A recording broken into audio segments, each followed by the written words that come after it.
et pour avoir moins de problèmes. Donc du coup, ça nous permet de travailler tranquillement. Question? Passage qui dit maintenant tu es maudit, loin du sol, qui a ouvert sa bouche pour recevoir de ta main les sons de ton frère. Et Et les sons pourquoi étaient le sang est au ouais, voilà. pluriel? Ouais. Pareil, il y a ici beaucoup de traducteurs, sauf deux ou trois, ont mis le mot sang au singulier, alors que en hébreu, c'est pas le cas. C'est comme l'arbre de vie. En fait, vie ici c'est au pluriel, ou l'arbre des vies. Ok. Vous voyez, donc le mot vie ici, là, par rapport à l'arbre, est au pluriel pareil. Et alors, nous, on s'est pas dit, vous savez, beaucoup en traduisant, ils ont cherché à avoir une harmonie, enfin, ils ont essayé de s'adapter aux langues. Et non, c'est plutôt les langues qui doivent s'adapter à la parole du Seigneur. Voilà, la parole, c'est la règle. Et même si ça sonne faux dans nos langues, mais c'est la vérité, c'est comme ça. Donc, c'est à nous de nous adapter. Et pourquoi le sang est au pluriel? Tout simplement parce que en tuant une âme, comme c'était le cas pour Abel, qui a été tué par son frère, en tuant une âme, en fait, tu tues toute sa postérité. Donc imagine si Abel devrait avoir, et, par exemple, 1 million d'enfants. Donc c'est 1 million d'âmes de tuer. C'est pour cela que les gens qui avortent, les femmes qui avortent et les hommes qui les poussent à l'avortement seront étonnés le jour du jugement d'apprendre qu'ils avaient tué 2, 3, 4, 5, 10 millions, 1 milliard de personnes. Ben Donc, ouais. donc ça veut dire que tout ça là, En une personne toute la semaine, parce que c'est l'ancêtre. Chacun de nous est appelé à être le chef d'un clan, d'une famille. C'est ça qu'il faut comprendre. Parce que nous ne sommes pas sortis des arbres. Nous avons des ancêtres. Donc imaginez si on avait tué nos parents. On ne serait pas là. Voilà. Donc c'est pour cela que quand on comprend les choses comme ça, on a plus la crainte du Seigneur pour ne pas assassiner. On comprend pourquoi le Seigneur avait dit « Tu n'assassineras pas ». Littéralement. Et non, tu ne tueras pas. Parce qu'on peut tuer de manière involontaire. Tu conduis un véhicule, quelqu'un traverse sans regarder, et voilà, tu le renverses à la personne, ce n'était pas volontaire. Donc tu n'assassineras pas. Donc tout ça, c'est des choses qu'on a dû restaurer. Voilà. Parce que quand on parle d'assassinat, il y a préméditation, il y a complot, il y a tout ça, planification. Donc tu vois, c'est un travail énorme, énorme. Et tu ne peux pas faire ce travail-là si tu as des gens qui te prennent la tête, qui t'enquiquinent, qui t'embêtent, qui te... C'est beaucoup, beaucoup de travail. Oui. Devant, d'abord, il y a quelqu'un, une soeur, la soeur a levé la main avant. Oui. Merci. En ligne, hein? Ok. Oui. J'ai une question par rapport à 3 passages. D'accord. Jean... Donc 3 questions, du coup. Non, une question, Ok. mais en lien avec 3 passages. Ok, c'est bon, c'est parfait. Ok. Alors, Jean 3, au verset 22 et 23. Mhm. Après ces choses, Yoshua vint avec ses disciples dans le pays de Judée. Là, il séjournait avec eux et il baptisait. Or, Yohanan baptisait aussi à Hénon, près de Salim, parce qu'il y avait là beaucoup d'eau, et on y venait pour être baptisé. Ensuite, Jean 4, au verset 1. Mhm. Quand donc le Seigneur sut que les pharisiens avaient entendu dire, Yoshua fait et baptise plus de disciples que Yohanan. Toutefois, Yoshua ne baptisait pas lui-même, mais c'était ses disciples. Il quitta la Judée et retourna encore en Galilée. Mhm. Ma question est, Yoshua baptisait ou il ne baptisait pas?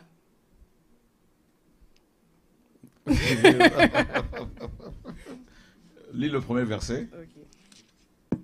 Après ces choses, de 3 à 22, Ouais. après ces choses, Yoshua vint avec ses disciples dans le pays de Judée. Là, il séjournait avec eux et il baptisait. Mhm. Donc, on a la précision maintenant au chapitre 4. Toutefois, il ne baptisait pas lui-même. Tu vois, non? Mais c'était ses disciples qui baptisaient. Baptisait. Voilà.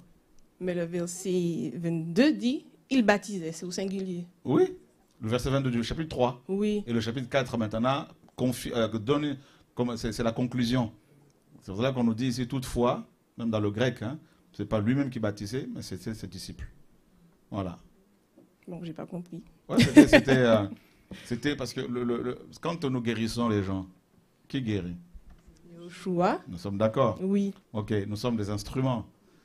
Donc, Ah, ok, à travers ses disciples. ben oui, parce qu'à Ok. travers de ces disciples, c'est parce que tous ces baptêmes faits en son nom, ou le baptême de Jean-Baptiste qui était pratiqué administré par les apôtres, il le faisait parce que le Seigneur, c'est lui qui l'a fait. Baptême de Jean-Baptiste, je raconte.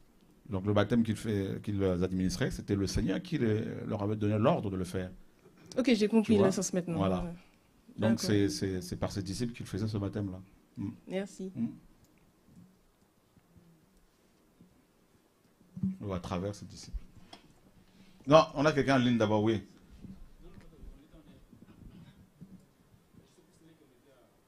Ah? Ok. Ok, c'est bon, c'est parfait. Ok. Oui, oui. Donc, tu peux. En fait, c'était juste pour savoir si la nouvelle version qui va sortir, est-ce que ça sera mise à jour au niveau de l'application? Oui, oui. Super. Oui, oui. Ce sera ce que vous avez sur l'application. Oui, au fond là-bas. Bonsoir. Bonsoir. Oui, en fait, je me posais la question par rapport au tirage au sort dans la Bible. En tant que chrétien, quand on veut savoir la volonté du Seigneur, est-ce qu'on peut utiliser ce moyen pour le tirage au sort? Non, Et c'est si fini. C'était avant. C'était avant. C'est vrai que dans Actes, on voit les apôtres le faire, mais ça c'était avant que l'Esprit ne vienne, tu vois, non? Oui. Voilà. Et ça c'était une pratique qui était observée chez les Hébreux avant l'effusion du Saint-Esprit. D'accord. Merci.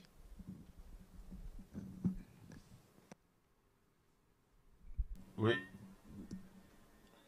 Là, tu peux après, elle posera, pas de souci. Du coup, bonjour. Moi, j'avais une question, c'était aussi dans Genèse.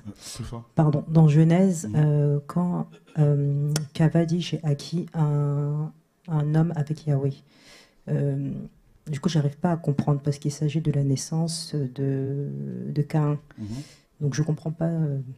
Mais avec Yahweh, avec l'aide de Yahweh. C'est ça que ça veut dire? D'accord. C'est ça, c'est exactement ça. Ok. Parce que Abel, j'aurais compris parce qu'Abel était du Seigneur, mais Caïn, il n'est pas du Seigneur. Donc... Ben, c'est le Seigneur qui l'a créé. Ok. D'accord. Merci. Bonsoir à tous. Je voulais juste partager un petit truc dans la continuité de ce qu'on a partagé hier par rapport à comment le Seigneur nous a interpellés en fait. Et en fait, une fois, j'ai posé une question pendant un didasco parce que j'avais eu une conversation par rapport à la grande tribulation. J'avais posé la question et si l'Église allait vivre la grande tribulation. Et c'est vrai que ça me perturbait un petit peu parce que j'avais eu ce débat avec un frère qui assurait que l'Église allait vivre la grande tribulation alors que nous, on n'a pas reçu ça comme enseignement. Et tu m'avais répondu. Et le soir, j'ai quand même encore vérifié dans la parole parce que ça m'intriguait.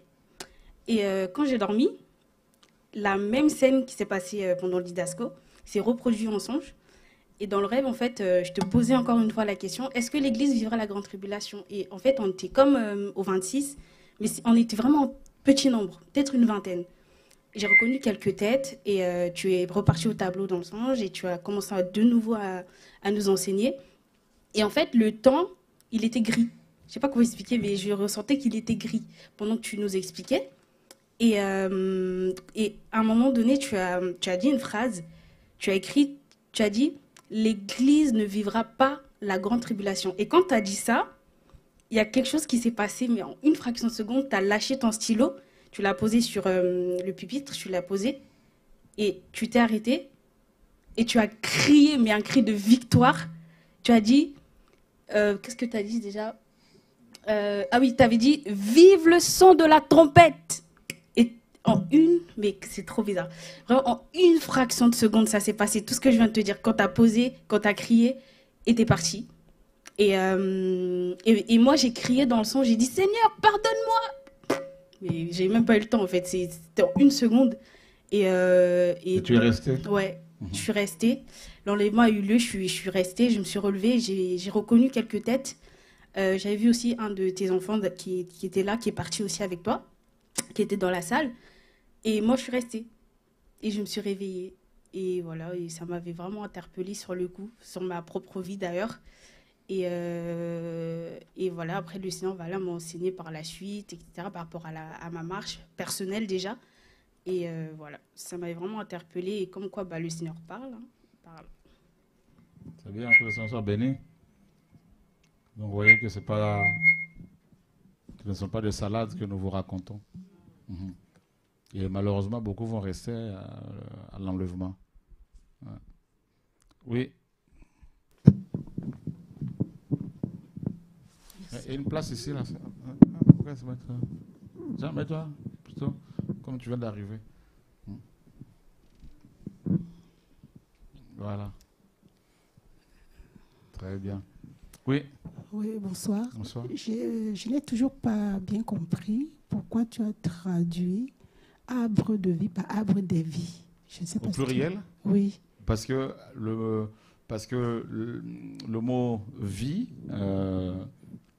à cet endroit-là, est au pluriel. Okay. Comme en hébreu, la plupart des... En fait, c'est presque partout en hébreu. Quand il est question du sang, c'est au pluriel. Et quand il est question de la vie aussi, non, particulièrement par rapport à l'arbre de vie, là, c'est au pluriel. Pourquoi? Pourquoi l'arbre des vies au pluriel et non de vie? Vie avec IE à la fin. Et pourquoi vie avec S à la fin? Pourquoi au pluriel? En fait, je pense que c'est par rapport à l'éternité. La vie éternelle, c'est comme si dedans tu as plusieurs vies. C'est comme par rapport à la mort du Seigneur, par exemple, dans Ésaïe 53. Quand vous lisez, dans sa mort, il était avec le riche, ou les riches plutôt. Dans sa mort, il était avec les riches. Second a dit, on a mis son sépulcre parmi les riches. Et ça, c'est très, très insultant. Le mot hébreu, ce ne veut pas dire sépulcre, mais plutôt mort, et au pluriel. Donc là, j'ai mis un commentaire. Donc littéralement, ça fait, dans ses morts, il était avec les riches au pluriel, les riches au pluriel. Pourquoi l'hébreu met l'accent met le mot mort ici? Pourquoi le mot mort est au pluriel en hébreu? C'est simple à comprendre. En fait, le Seigneur a tellement souffert que cette souffrance-là était comme la somme des souffrances de plusieurs morts. Tu vois un peu? Oui. Voilà. Donc, la vie, c'est pareil. Donc, tu as, par exemple, on va dire un fruit, et dedans, tu as plusieurs pépites. Ouais. Voilà. Donc, c'est pour ça que c'est la vie éternelle, c'est vraiment plusieurs vies qui ne s'arrêtent pas. Donc, c'est ça qui est terrible. Voilà. Okay. Merci. Donc, le Seigneur, pour nous faire comprendre les réalités spirituelles, utilise notre langage, mais notre langage est pauvre. Ouais, voilà. Donc, nous, avec la traduction, on essaie un peu de se rapprocher un peu plus, de revenir un peu plus de textes originaux. Et voilà. C'est comme quand vous lisez les ailes des aigles qui se joignaient l'une et l'autre dans le tabernacle. En fait, littéralement, ces ailes se joignaient homme avec son frère. Ça fait bizarre, hein? On a mis ça, j'ai mis ça en hébreu, dans Ézéchiel et dans Exode aussi. Et donc là, il y a la question de la communion, la communion fraternelle en tant que frère et sœur. Donc les ailes qui se touchaient, là, c'était comme la relation qu'il y a entre un frère, entre deux frères ou deux sœurs. Voilà.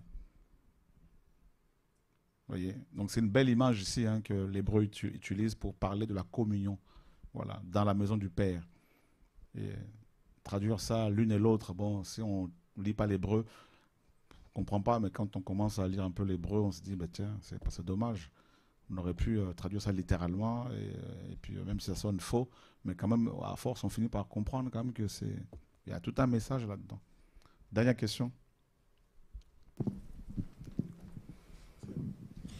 Moi, la question, c'est dans Jean 9, au verset 41, quand le Seigneur va répondre aux pharisiens, il va leur dire, si vous étiez aveugle, vous n'aurez pas de péché. Comment comprendre Ben, si les pharisiens disaient qu'ils étaient voyants, c'est-à-dire ils avaient la connaissance. Donc comme ils ont estimé qu'ils avaient la connaissance, qu'ils n'étaient pas pauvres en esprit, bon, ils sont passés à côté. Le Seigneur n'a pas les a laissés dans leur orgueil. Voilà. Mais s'ils disaient au Seigneur que nous voulons apprendre, parce que c'est toi la parole véritable, nous ne connaissons rien, nous sommes aveugles par rapport aux choses spirituelles, enseigne-nous, ouvre nos yeux. Comme Paul priait pour les Éphésiens, dans Éphésiens 1,18, il disait au Seigneur, illumine les yeux de leur cœur. Voilà. Donc, comme eux, ils estimaient qu'ils avaient la révélation, alors qu'ils étaient aveugles par rapport aux choses spirituelles. Ils ont dit, ok, bon, on vous laisse dans votre aveuglement. Voilà. Mais s'ils avaient accepté qu'ils étaient aveugles par rapport aux choses de l'esprit, le Seigneur allait ouvrir leurs yeux. Voilà. Donc nous sommes aujourd'hui, il est 20h presque, nous allons parler pendant en moins d'une heure, en tout cas on va essayer, sur la nouvelle Jérusalem. Et les Écritures, les lettres sacrées nous disent notamment l'épître aux Colossiens, dans Colossiens chapitre 3,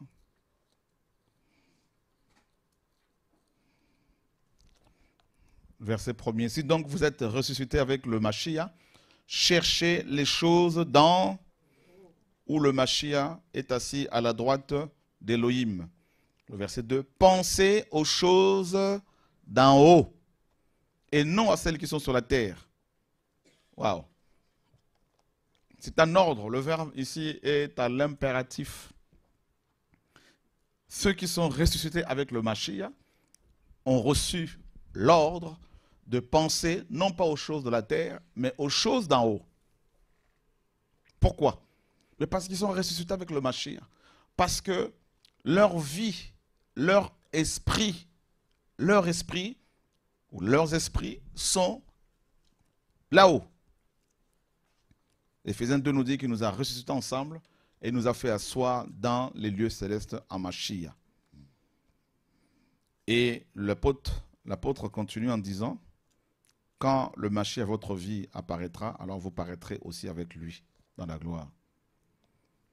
Donc comme notre esprit ou nos esprits sont là-haut, en Mashiach, naturellement, nous devons penser aux choses d'en haut. Parce que nous sommes nés d'en haut, nés de nouveau. Et vous vous rendez compte que beaucoup de chrétiens, beaucoup de prédicateurs nous encouragent à penser aux choses de la terre. On m'a envoyé une image aujourd'hui, une affiche d'un voleur, d'un marchand de miracles, d'un marchand du temple qui travaille, qui a une entreprise, son église en Côte d'Ivoire, mais lui il est d'origine camerounaise et il fait beaucoup de dégâts ce monsieur, un vrai charlatan, mais il a beaucoup de succès comme d'habitude, hein, malheureusement. Aujourd'hui tu prêches des faussetés et tu as du succès.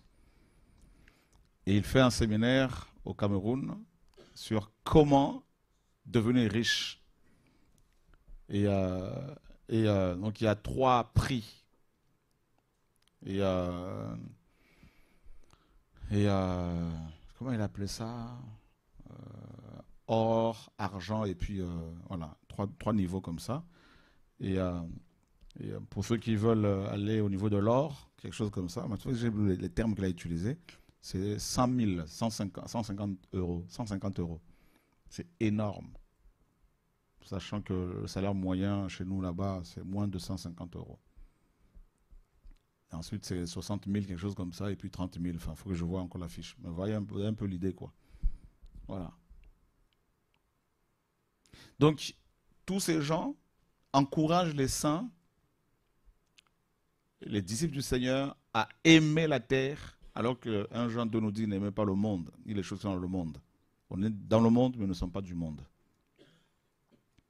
Voyez, aimer ici, c'est avec le verbe agapéo, c'est l'amour transcendantal, l'amour parfait, c'est Elohim lui-même. Voilà. cet amour qu'on doit avoir pour le Seigneur, pour les uns les autres, et non pas pour les choses de ce monde. Donc, beaucoup sont encouragés à aimer le monde, à penser aux choses du monde. Et dans Romains chapitre 8,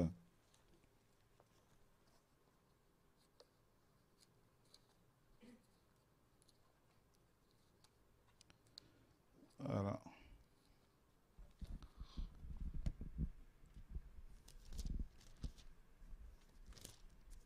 Les Écritures nous disent, et au verset 5, car ceux qui sont selon la chair pensent aux choses de la chair, mais ceux qui sont selon l'esprit, aux choses de l'esprit. Car la pensée et le but de la chair, c'est la mort, mais la pensée et le but de l'esprit, c'est la vie et la paix. Parce que la pensée de la chair est inimitié contre Elohim, car elle ne se soumet pas à la pensée, à la Torah d'Elohim, et qu'elle n'en est pas capable. Or, ceux qui sont dans la chair ne peuvent plaire à Elohim. Mais vous n'êtes pas dans la chair, mais dans l'esprit, puisque l'esprit d'Elohim habite en vous. Mais si quelqu'un n'a pas l'esprit du Mashiach, celui-là n'est pas à lui. Donc, tout est dit. Et nous avons deux églises. Vous avez l'église du Seigneur, qui est une église composée d'hommes et de femmes spirituels, qui, bien qu'étant sur terre, pensent aux choses des cieux. Et la deuxième église, qui est la fausse, composée de livrés, qui est physiquement comme la véritable église, parce qu'il y a une apparence pieuse. Voilà. La différence se fait au niveau des fruits. Voilà. Et parce qu'on reconnaît un arbre ses fruits, mais ces deux plantes, l'ivraie et le blé, les deux semences, les deux plantes, mes amis, se ressemblent tellement que si les fruits ne sont pas encore là, on peut les confondre. Et c'est ce qui se passe aujourd'hui, la confusion. On ne sait plus trop qui est qui. Et la fausse église pense justement aux choses de la terre. Voilà pourquoi le message de cette église-là est beaucoup plus basé sur la terre. La terre, les choses de la terre, la terre, la terre, la terre. On va construire une grande église, soi-disant, donc le bâtiment. On va faire ci, on va faire... C'est ça leur message. Voilà. Il faut être des champions, il faut impacter les gens avec l'argent, il faut... Voilà. Donc voilà pourquoi il faut toute une organisation complètement hiérarchisée, hiérarchique, pour pouvoir récolter des sous, pour construire, mettre en place leurs empires. Et les pauvres dans tout ça, bien sûr, ne sont pas toujours soutenus, aidés. Donc, nous sommes invités, nous sommes conseillés, nous sommes invités par le Seigneur à penser aux choses d'en haut. Voilà pourquoi nous parlons de la prophétie biblique, voilà pourquoi nous parlons du Seigneur, nous parlons de l'enlèvement de l'Église comme les autres le font, comme d'autres chrétiens qui sont ici le font, et comme d'autres prédicateurs ici et là qui aiment la vérité, qui sont persécutés le font. On n'est pas les seuls. Et voilà pourquoi aujourd'hui nous parlons justement de la Nouvelle Jérusalem, parce que c'est une ville qui va descendre d'auprès d'Elohim, du ciel. Donc il faut qu'on sache quand même comment cette ville se présente. Et, parce que c'est quand même notre demeure définitive. C'est quand même important quand même de savoir comment ça va se passer. Vous vous rendez compte? Et on en parle très peu. Quand même, il y a un souci. Pourtant, quand on cherche un appartement, on veut avoir les détails, je veux 2 pièces, 3 pièces, mais je veux qu'il y ait 3 ou 4, je ne sais pas, salle de bain, je veux ci, je veux ça. On se préoccupe beaucoup plus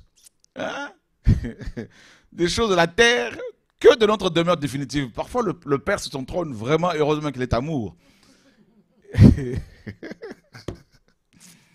Alléluia.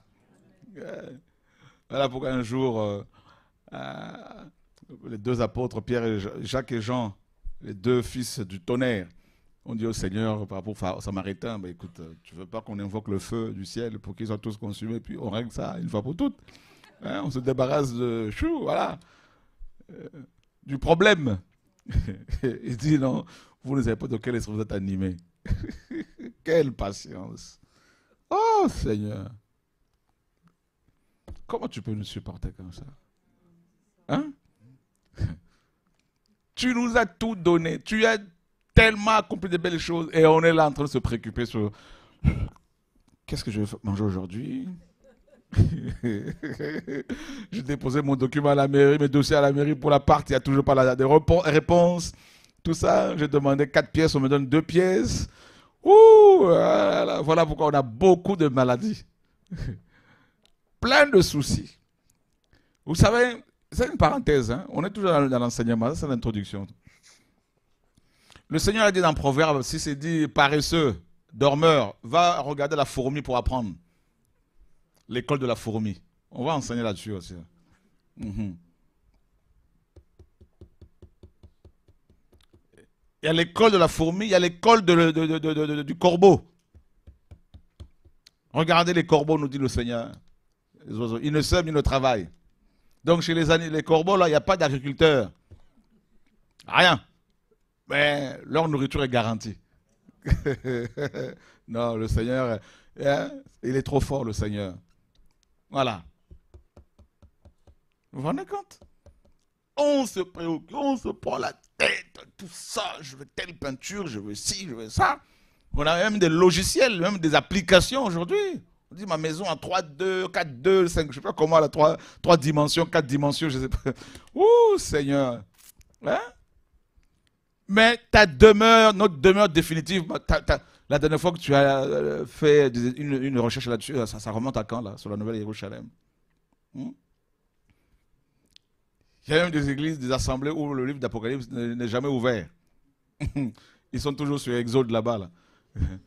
Et Exode, oh là là, Moïse avait pour serviteur Josué, donc il faut servir les pasteurs. Ouais, ils aiment ça. Voilà. Il faut porter la Bible du pasteur. Donc toi, le Seigneur est mort là pour que tu sois porteur de la Bible. Voilà. Seigneur, sauve-nous. Donc, il faut penser aux choses d'en haut. La Nouvelle Jérusalem. Waouh, quelle ville! Jean chapitre 14. Qu'est-ce que le Seigneur a dit? Ah bah oui, vous savez, vous connaissez. Que votre cœur ne se trouble pas. Le Seigneur a prévu, a vu qu'il allait y avoir des troubles. Bah oui. On est parfois secoué, troublé. Avec tout ce qu'on entend comme nouvelles. C'est pas facile pour les humains que nous sommes. Dit que votre cœur ne se trouble point. Tu as un projet, mais ça ne se réalise pas. Et tu es troublé. Voilà. Que votre cœur ne se trouble pas. Vous croyez en Elohim, croyez aussi en moi. Il y a beaucoup de demeures dans la maison de mon Père. Waouh! Ça, c'est magnifique. Et maintenant, où se trouve le Père? Dans les cieux. Parce qu'il a dit, voici donc comment vous devez prier. Notre Père qui est dans les cieux. Très important.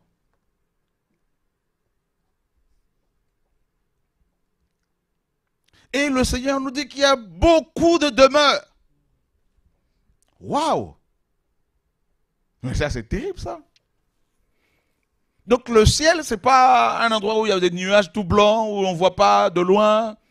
C'est la fausse image que beaucoup ont du ciel. Ils nous oublient que c'est vraiment des villes. C'est vraiment, c'est terrible, hein? Ouais, oui. Des prairies, des montagnes, des collines, tout ça, bien sûr. La terre est comme le ciel en miniature. Ah oui? La première lettre des Écritures, c'est laquelle?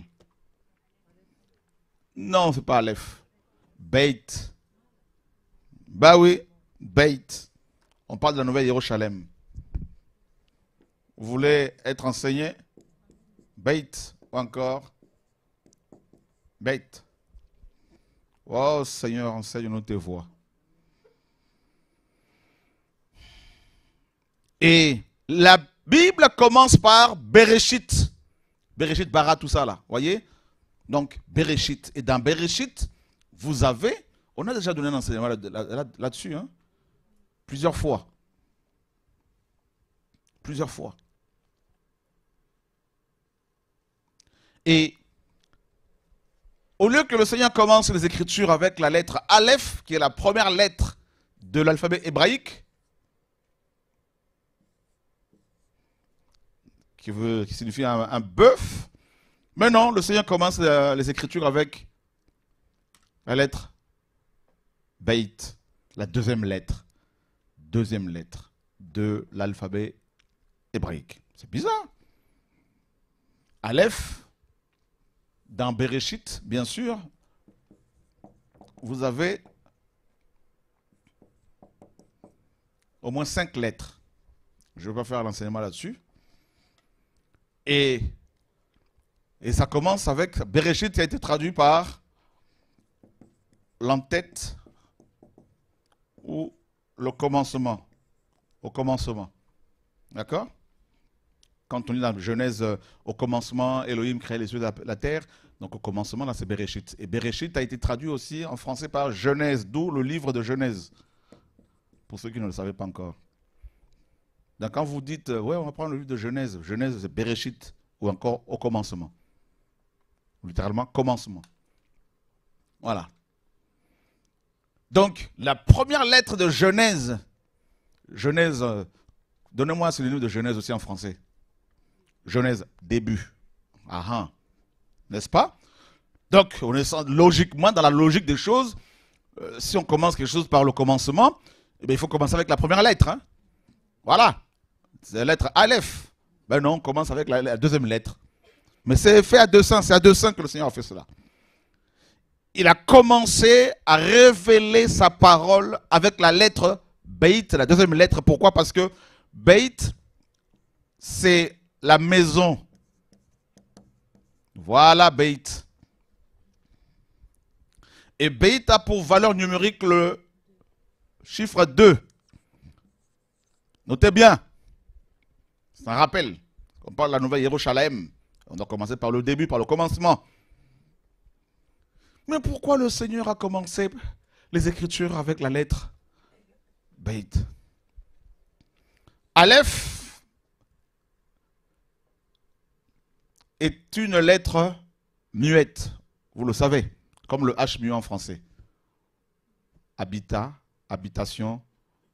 Si on ne l'écrit pas, tu penseras qu'il n'y a pas la lettre H. La lettre H est là. Voilà, elle est muette.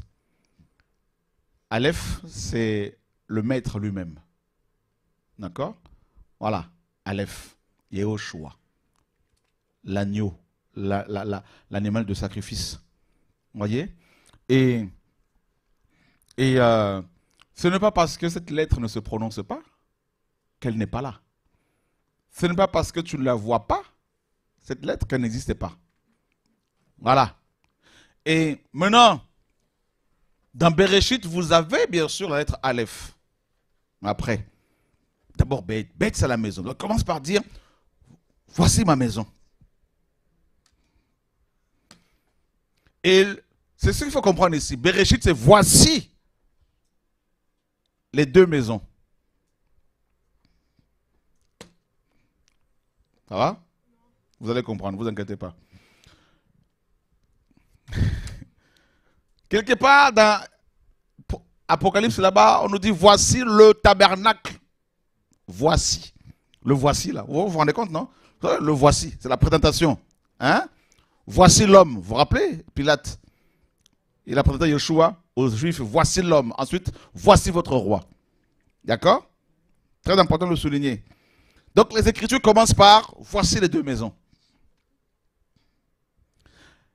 Voici les deux maisons. Voici les deux Adam. Bah oui. Bah oui. Vous n'avez pas compris qu'à chaque fois il y a double. Deux Adam, deux Jérusalem, deux tabernacles, deux grandes alliances. Vous n'avez pas compris tout ça là? Il parle une première fois et une deuxième fois. Nous avons deux yeux, deux oreilles, deux poumons, deux jambes, deux pieds, deux mains, deux machins, deux.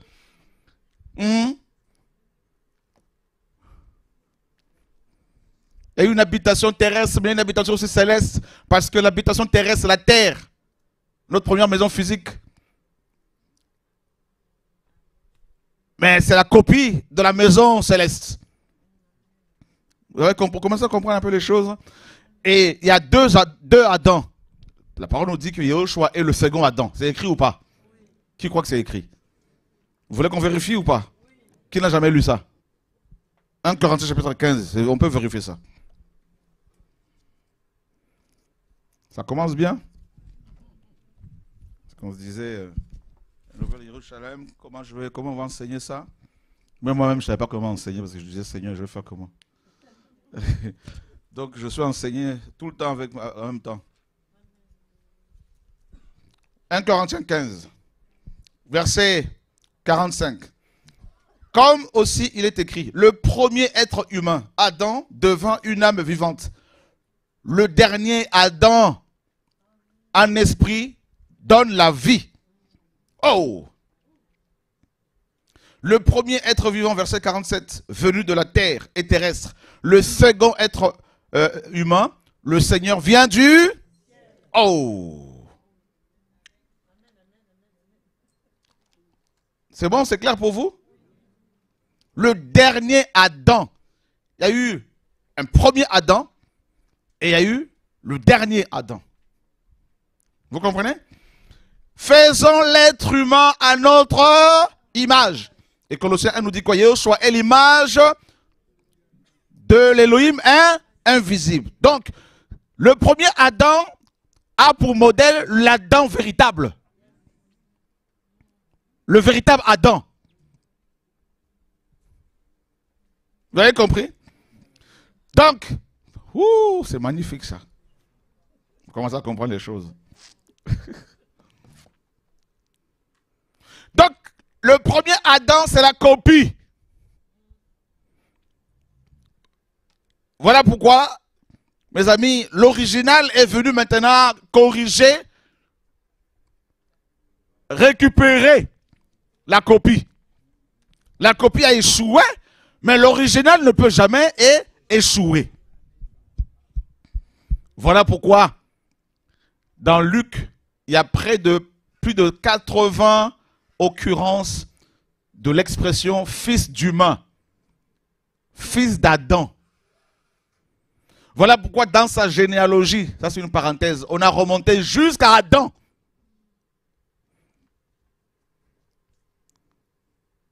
Voilà pourquoi quand Ézéchiel est monté au ciel dans Ézéchiel 1, il a vu, c'est écrit dans Ézéchiel, un être humain sur le trône. Le véritable Adam. Alléluia. Est-ce que vous commencez à comprendre, frères et sœurs? Ouh. Seigneur. Donc il a fait les choses en double.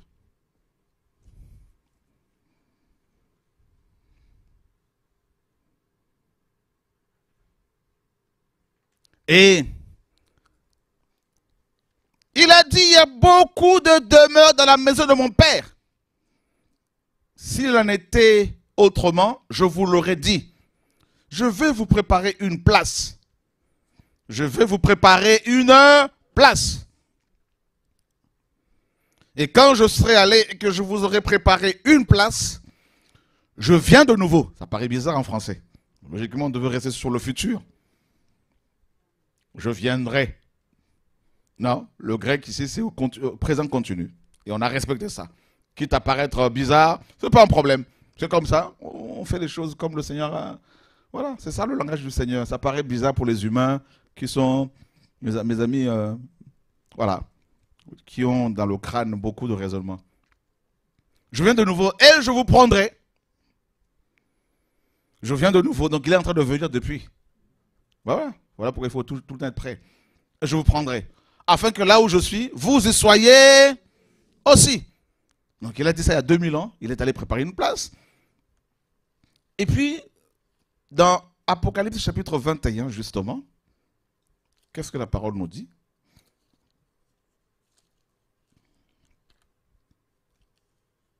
Le livre du dévoilement, de la révélation. Le verset 1er. Et je vis un nouveau ciel et une nouvelle terre. Car le premier ciel et la première terre ont... Donc vous voyez que il y a une première terre et le Seigneur a caché une autre terre. Donc la terre actuelle est la copie. Vous comprenez un peu? de la véritable terre. Mais ça, c'est terrible, ça. Ouais, mais bien sûr, elle a fait les choses en double. C'est écrit, c'est pas moi qui le dis. Hein. Seigneur, enseigne-nous ta parole. Que les écailles tombent de nos yeux. Le Père est trop fort. En fait, c'est terrible. N'est-ce pas qu'on dit, n'est-ce pas que le Seigneur, la parole nous dit que le Seigneur est notre secours? Eh bien, quand on roule, n'est-ce pas qu'on a des roues de secours là? Bah oui. Ah ben, on continue, c'est magnifique. Alléluia, gloire au Seigneur. Car le premier ciel et la première terre ont passé, et la mer n'est plus. Et moi, Yohanan, je vis la ville sainte. Waouh! La nouvelle Jérusalem descendant d'où? Ça, c'est magnifique, ça. Descendant du ciel. Oh, il a vu de nouveaux cieux. Comme Esaïe nous dit, hein, il y aura de nouveaux cieux, tout ça, de nouvelles terres. Mais en même temps, une ville qui descend des cieux ou du ciel. C'est bizarre. En fait, c'est le ciel lui-même qui descend carrément le nouveau ciel. C'est beau ça. Écoutez, écoutez. Descendant d'auprès d'Élohim, préparez. Je m'en vais vous préparer une heure. Et tout de suite après, Jean a vu. Donc, c'est le Seigneur, quand il a dit ça à Jean, aux apôtres dans Jean 14, c'était, on va dire, au 1er siècle.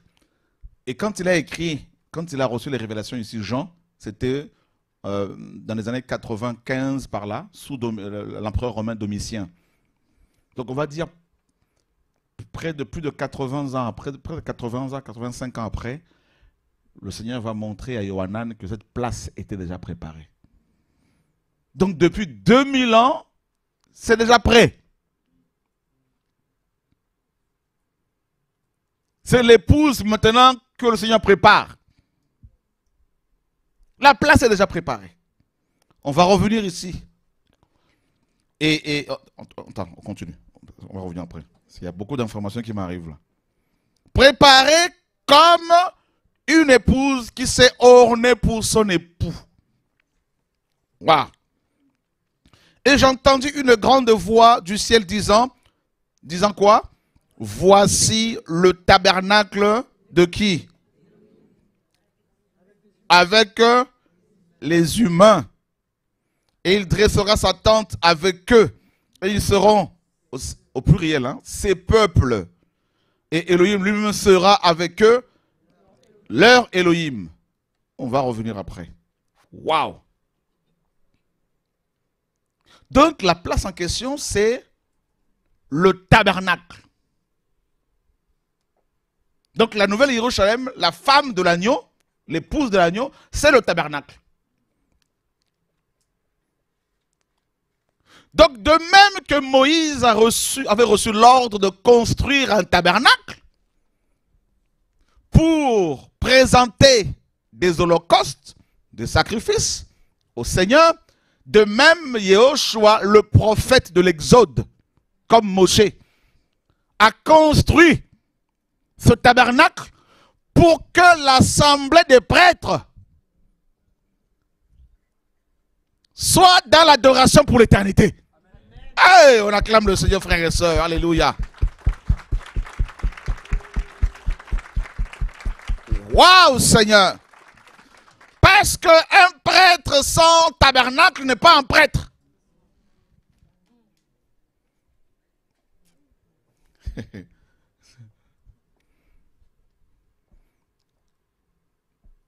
Ça, c'est terrible. Est-ce que vous réalisez la grâce que nous avons?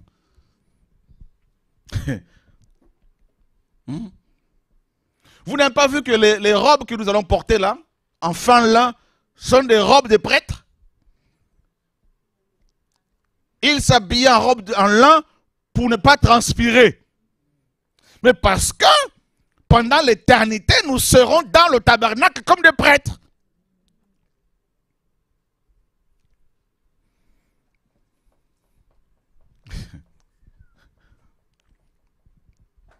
Donc, la nouvelle Jérusalem est la ville de la prêtrise. comme Anatoth en Israël était la ville sacerdotale. Et il y a la Nouvelle Jérusalem est la ville sacerdotale.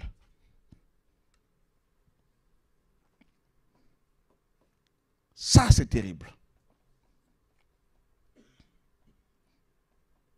Quand les enfants d'Israël ont reçu, les 12 tribus ont reçu leur héritage au pays de Canaan, au Canaan, leur terre, il y avait une terre, des terres réservées aux prêtres.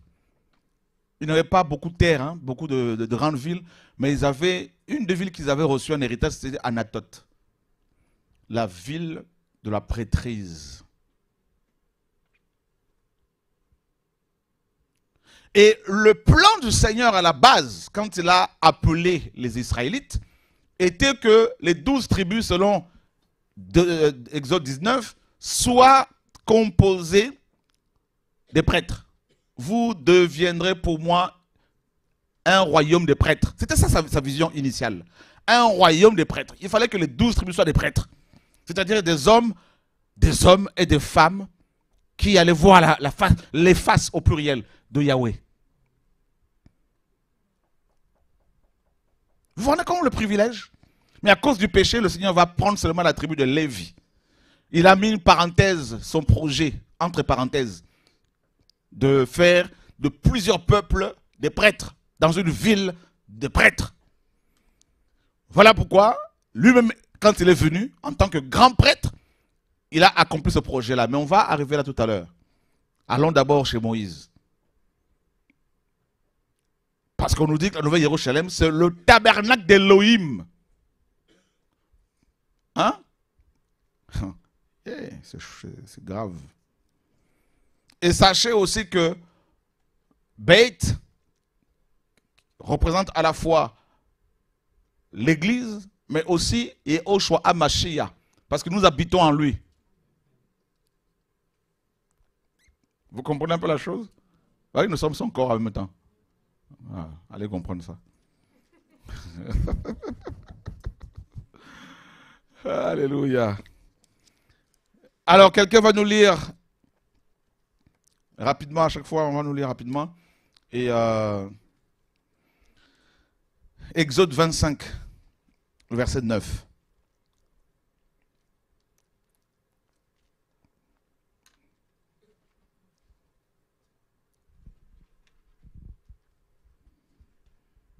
Quelqu'un qui a le micro?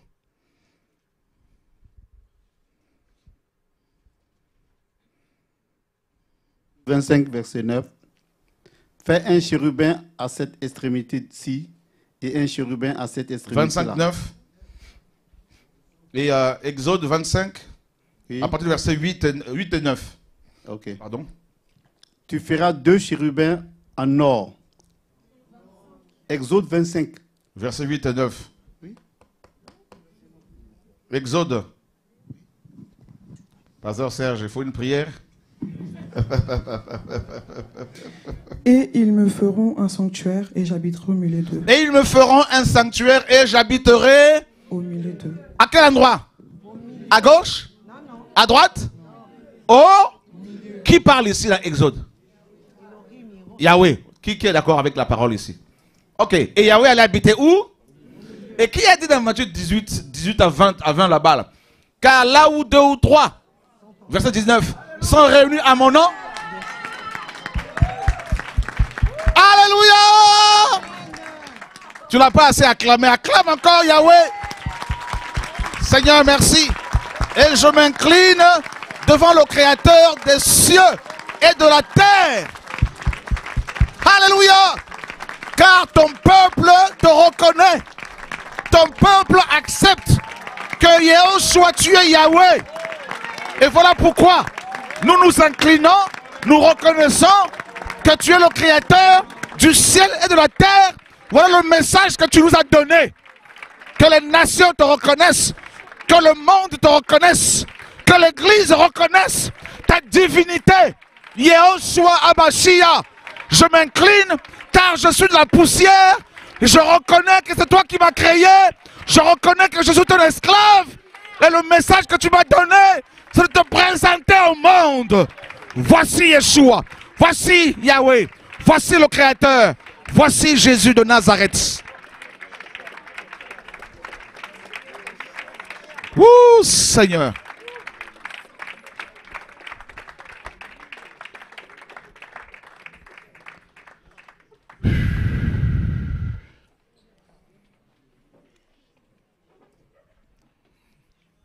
Tout est écrit.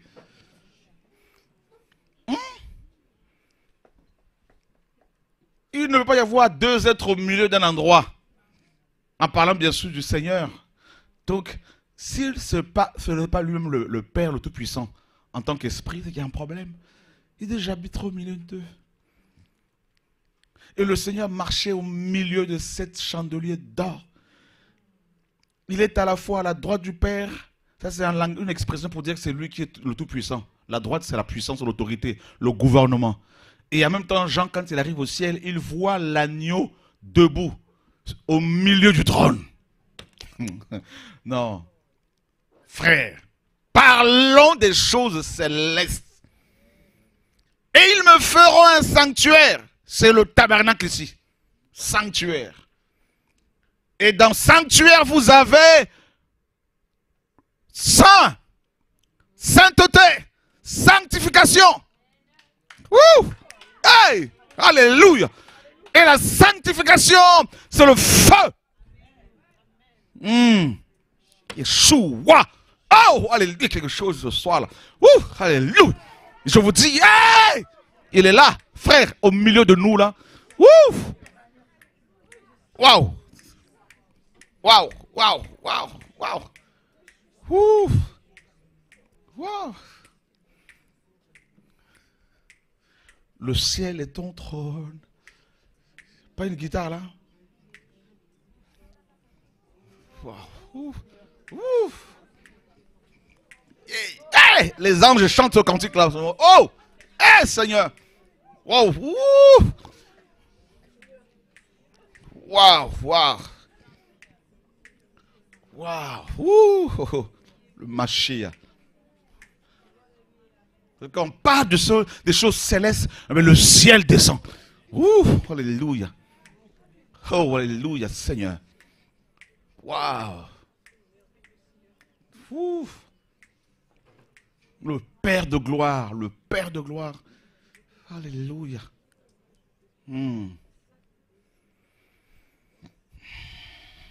Voilà pourquoi on nous appelle saints. Au sein de Rome, au sein d'Éphèse. Parce que c'est une ville de saints. Le sanctuaire des saints. Oh, alléluia. Tu es vivant, Seigneur. Et ils me feront un sanctuaire et j'habiterai au milieu d'eux. Selon tout ce que je te montre, le modèle du tabernacle est le modèle de tous ses ustensiles. Ainsi vous ferez. Question pour vous. Quand Moshe a reçu ces lois ici, il était où? Sur la montagne. Lisez Exode. Exode, frères et sœurs. 26, 30. Qui peut nous lire ça rapidement? Exode 25. 26. Okay. 26, 30. Exode 26, 30. Tu dresseras le tabernacle selon le modèle qui t'est montré sur la montagne. Tu feras un voile. Le tabernacle selon quoi? Selon le modèle. Le modèle qui t'est montré où? Sur la montagne. Quand on montre à quelqu'un un modèle, ça veut dire que la personne a vu l'original, non? Ah ah! Hey! Alléluia! Acclamons le Seigneur de gloire. Et il est là, frère, c'est magnifique. La guitare est où là? Elle est où la guitare là? Qui a pris là? Alléluia!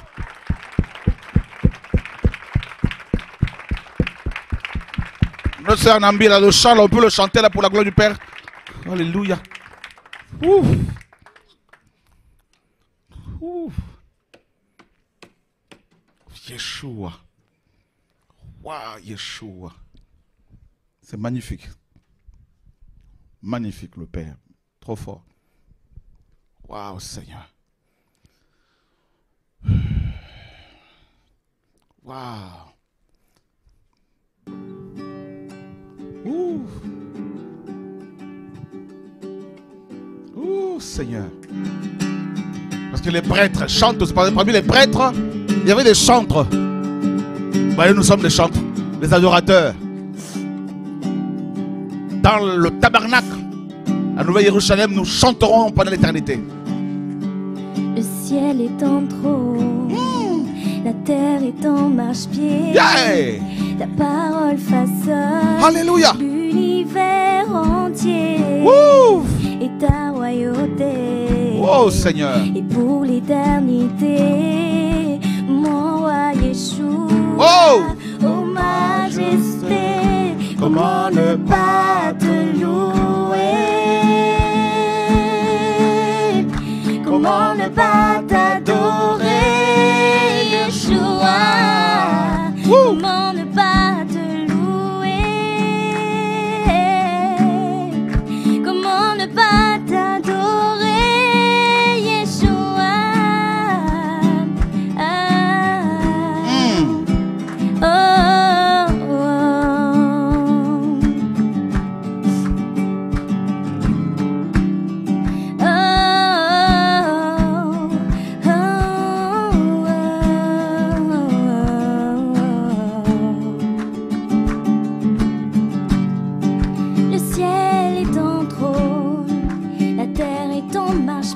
Reçois la gloire, Seigneur. Oh! L'univers entier. Alléluia. Et ta royauté. Et pour l'éternité, mon roi Yeshua. Oh! Oh majesté, comment ne pas te louer? Les prêtres t'adorent. Comment ne pas t'adorer, Yeshua? Comment ne pas te louer? Comment ne pas t'adorer, Yeshua?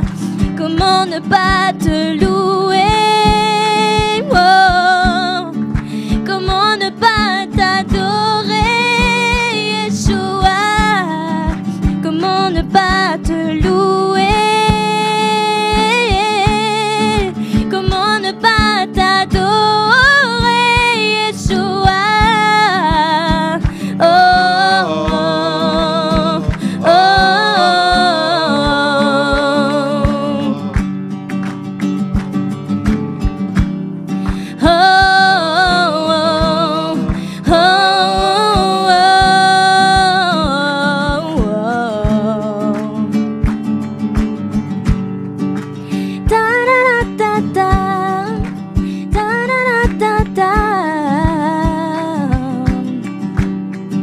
comment ne pas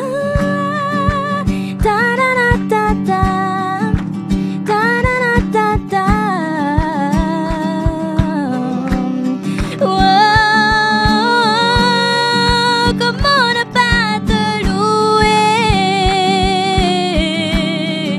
Comment ne pas t'adorer?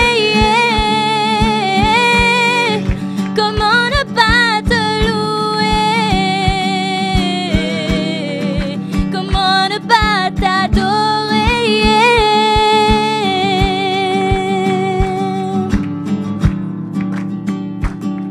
Alléluia. Waouh, Seigneur, magnifique.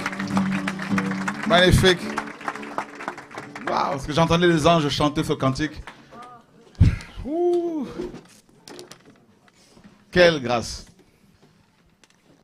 Le Seigneur prend Moshe, il l'amène sur le mont Sinaï, et il lui montre, ou la montagne de Sinaï, et il lui montre une autre montagne. Bah oui. Parce que la Nouvelle Jérusalem, c'est la Sion céleste. Vous voyez un peu? Donc il y a eu un rapport avec les montagnes. Les montagnes, là, c'est quelque chose. Hein? Dans les Écritures, là, il amène là, il dit, viens un peu ici. Et il lui montre l'original. Il dit, t'as vu? T'as vu le modèle?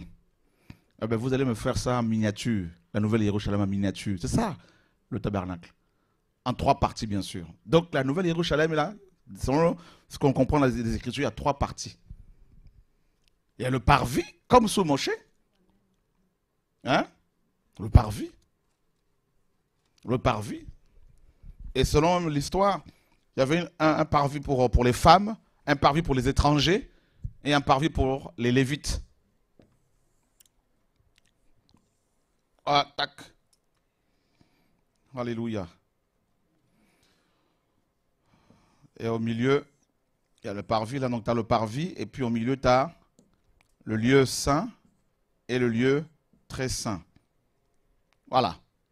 Ça, c'est un rappel. Donc, tout autour, c'est le parvis. Parvis pour les femmes, parvis pour les étrangers, comme les nuques éthiopiens. Parvis pour, bien sûr, les prêtres, où ils faisaient tout le temps leur sacrifice. Parvis pour... donc dans le parvis, il y avait l'autel d'airain ou de cuivre. Et il y avait aussi une bassine en cuivre. Voilà. Où les prêtres, les lévites, faisaient leur sacrifice tout le temps. Mais après, il y a le lieu saint, où il y avait l'autel de parfum, le chandelier, tout ça. Vous voyez, un rappel. Et le Saint de Saints, il y avait l'arche de l'Alliance en or, recouverte d'or, avec les chérubins de la gloire. Les chérubins, la classe d'anges qui... en fait, le Seigneur est assis sur les chérubins selon la Bible. Voilà. Vous vous rendez compte? Et un jour, dans Acte 21, les Juifs se sont levés contre Paul parce qu'ils ont cru qu'il avait introduit des étrangers, des Grecs, Trophime, un de ses collaborateurs, dans le temple. Et ils avaient dit, oh, malédiction, il a introduit les étrangers dans le temple, il a sué ce lieu saint. On ne se rend pas compte, hein, pour les nations ne se rendent pas compte quand on parle ils ne se rendent pas compte, les gens ne se rendent pas compte à quel point pour les Juifs, pour un Juif, le temple, le tabernacle, c'est quelque chose de sacré. Et ils avaient pris Paul, expulsé du temple. Et aussitôt les portes étaient fermées. Vous voyez? Donc imaginez les nations aller à Jérusalem, mais ne pouvaient pas accéder au lieu saint, et encore moins au sein de saint. Et comme vous le savez, c'est un rappel, dans le lieu saint, le grand prêtre y accédait seulement le 10 du 7e mois.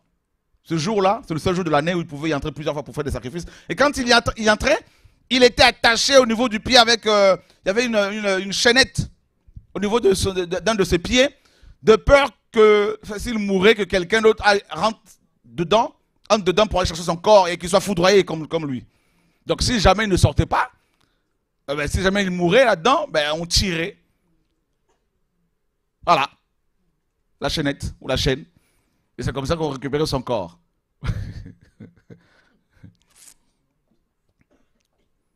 Et avant d'y entrer, on va le voir, il se sanctifiait d'abord pour lui-même. Il faisait des sacrifices à l'extérieur du lieu très saint. Pour lui-même, donc il se préparait. Il prenait des bains, baptême, tout ce que vous voulez. Avant d'aller à la rencontre du Créateur. Il y avait toute une préparation. Et ça tremblait. Il y avait des clochettes tout autour de ses pieds. Pendant qu'il travaillait ce jour-là, le 10 du 7e mois, il y avait des clochettes. Donc du coup, les gens entendaient le bruit. Il fallait que les gens tendent leurs oreilles pour s'assurer qu'il était toujours en vie. Et quand ils entendaient, ils disaient, bon, ça y est, il est vivant. Et s'il n'y a plus de bruit, tac, on le sort. Donc c'est aussi une typologie ici. C'est-à-dire là où il y a la gloire, il y a des bruits. Voilà pourquoi quand l'église est née, il y a eu un vent et des bruits.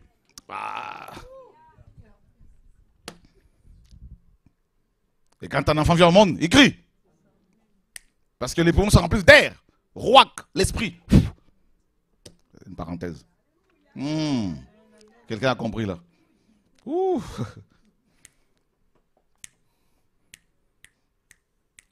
Des langues de feu se posèrent sur chacun d'eux. Des langues, on dit les langues.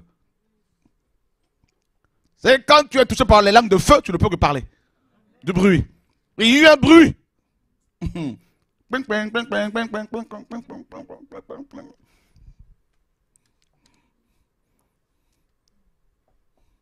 Waouh, Seigneur. Seigneur de gloire. Seigneur, mais c'est terrible. Donc Moïse a vu la Jérusalem céleste. Il a vu le parvis, le lieu saint et le saint de saints. Et on lui dit, t'as vu, hein? Le Père lui a dit, t'as vu? Maintenant, il faut reproduire ça. Voilà, dans les détails, attention. C'est ce qu'ils ont fait. Et maintenant, c'était un tabernacle portatif, une tente portative, qui les transportait de lieu en lieu. Et ce n'est pas tout le monde qui touchait ça. Hein? Il y avait 3 classes parmi les Lévites. Hein? 3 classes. On en parlera. On parle de tout ça. Il faut enseigner ces choses-là. Très important. Et il y avait des Lévites qui avaient la charge de démonter, de monter le tabernacle et de démonter, de transporter. Si quelqu'un d'autre osait toucher un seul objet, il était foudroyé. Ah. Quand on apportait un feu étranger comme les 2 enfants d'Aaron, foudroyé. Il était foudroyé. Donc il a vu le ciel, il a vu tout ça. Il dit maintenant, prépare ça. Et le Père a déjà donné l'intelligence à Betsaïel, tout ça. Je l'ai rempli de l'esprit de sagesse pour façonner tous les objets en or, en argent, tout ça, là, tout. Tout. Faut façonner tout ça, là. Exode 40. Oh Seigneur.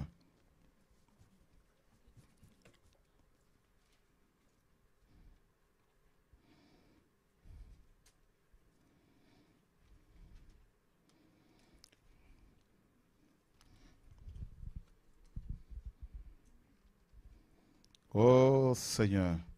Dans Exode 40, nous avons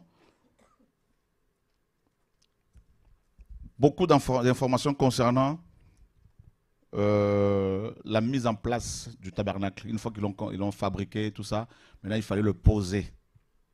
D'accord? Et regardez le verset 17. Quelqu'un peut le lire? Exode 40, verset 17. Je lis au nom de Yoshua. Et il arriva le 1er mois, dans la seconde année, le 1er du mois, que le tabernacle fut dressé. Moshe dressa le tabernacle, mit ses bases, posa ses planches, mit ses barres et dressa ses colonnes. Je ferai de vous les colonnes dans la maison de mon... prophétique. Bah oui, on continue. À celui qui vaincra, je ferai de lui une colonne. Il n'a pas dit le maître? Ah bah oui. Tout ça c'est prophétique. Hein? Les bases, les 12 fondements, on va voir ça. Continue. Il étendit la tente sur le tabernacle et mit la couverture de la tente par-dessus, comme Yahweh l'avait ordonné à Moshe. Il prit et posa le témoignage dans l'arche et mit les barres à l'arche. Il mit aussi le propitiatoire au-dessus de l'arche. Le propitiat, c'est quoi le propitiatoire? Le couvercle, voilà, sur lequel, de l'arche, hein, de ce coffre, sur lequel le grand prêtre, le 10 du 7e mois, versait du sang dans le sein de saint. Voilà. Et le couvercle, c'est Yehoshua Mashiach, toujours. L'arche, c'est Yehoshua Mashiach, toujours. Ça, c'est magnifique. Continue. Et il apporta l'arche dans le tabernacle et posa le voile qui sert de rideau. Et il mit au-devant de l'arche du témoignage, comme Yahweh l'avait ordonné à Moshe. Comme Yahweh l'avait ordonné à Moshe. Continue. Il mit aussi la table dans la tente d'assignation, au côté du tabernacle, vers le nord, en dehors du voile. Et il arrangea sur elle les rangées de pain devant Yahweh, comme Yahweh l'avait ordonné à Moshe. Il arrangea sur elle les rangées de pain devant Yahweh. Donc vous voyez tout ça là, il y a beaucoup de choses, beaucoup d'informations. On parle de beaucoup de choses, il y a beaucoup de choses. Donc ça veut dire que dans la Nouvelle Jérusalem, frère, on va manger du pain pendant l'éternité. Et ces pains-là, il y en avait 7, on renouvelait, 12, pardon, on le renouvelait tous les Shabbats. D'accord? Tous les Shabbats. Pain réservé aux prêtres. Hein? Aux prêtres. D'accord? Et on appelait aussi ces pains les pains de face. Voilà pourquoi on a traduit ça littéralement. Second a dit pain de préposition, ou table de préposition. Donc, voilà.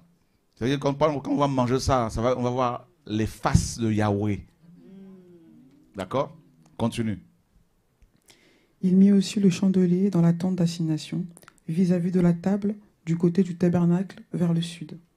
Il alluma les lampes devant Yahweh, comme Yahweh l'avait ordonné à Moshe. Les lampes.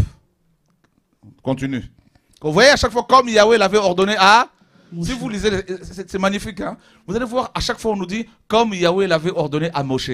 Comme Yahweh, donc ils ont respecté, mes amis, l'ordre. Le modèle.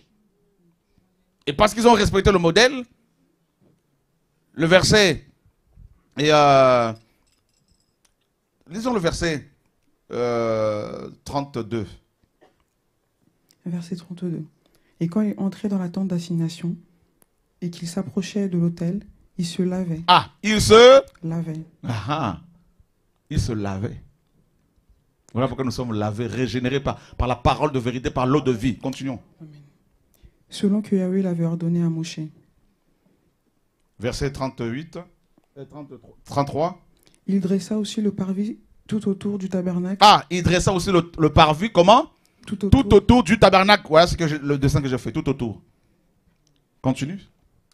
Et de l'autel, étendu le rideau de la porte du parvis. Ainsi Moshe acheva l'ouvrage. Verset 34. La nuée couvrit la tente d'assignation. Ah! Continue. Et la gloire de Yahweh remplit le tabernacle. Ah! Donc, dans la nouvelle Jérusalem, il y aura la nuée. Il y aura la gloire. Hein? Et regardez la suite. De sorte que Moshe ne pouvait pas entrer dans la tente d'assignation. Hey! Car la nuée se tenait dessus et la gloire de Yahweh remplissait le tabernacle. Quand la gloire était, il ne pouvait pas rentrer. Mais la différence avec nous, c'est que nous serons dedans pour l'éternité. Alléluia! Hey, est-ce que vous pouvez vous imaginer ici? Quand la nuée, la gloire venait, qui allait, même Deux Rois le dit, hein, dans Deux Rois là-bas, quand la gloire était tombée dans le temple sous Salomon, personne ne pouvait rentrer. Qui pouvait s'aventurer là-dedans là? Non. Mais nous, la grâce que nous avons, grâce à Yehoshua, c'est que nous serons dedans, comme des poissons dans l'eau, pendant l'éternité. Waouh! Verset 38.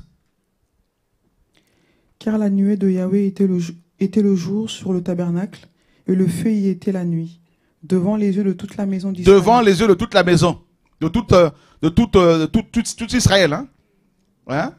Toute la maison d'Israël, tout au long du voyage. Il transportait comme ça le ciel en miniature, de lieu en lieu. Voilà pourquoi les autres peuples ne pouvaient pas les attaquer, les tuer, les détruire. Non. Et, écoutez. Ah non, mais laissez tomber, laissez tomber. Ici, au nord du tabernacle, il y avait 3 tribus. Au sud, 3 tribus. 3 à l'est, 3 à l'ouest. Et le tabernacle était au milieu. C'est ce que le Seigneur Yeshua dit. Là où 2 ou 3 sont réunis à mon nom, je suis là. Et ces 12 tribus, 3, 3, 6, 3, 3, 6, 12, 6 plus 6, 12. Ces 12 tribus étaient appelées l'Assemblée d'Israël, l'Église d'Israël. Une préfiguration de la véritable Église.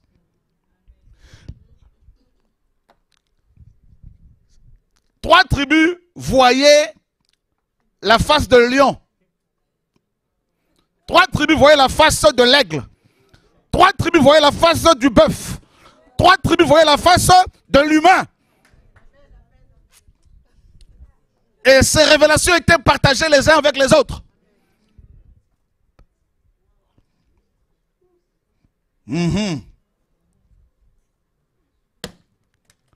Les 4 aspects de Yehoshua Mashiach, l'aigle, les livres de Jean, la divinité, le fils d'Élohim. Ça, vous savez déjà. Matthieu, le roi, le lion, le royaume.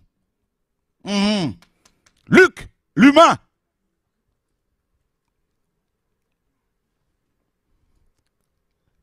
Qui est descendu dans les profondeurs de la terre.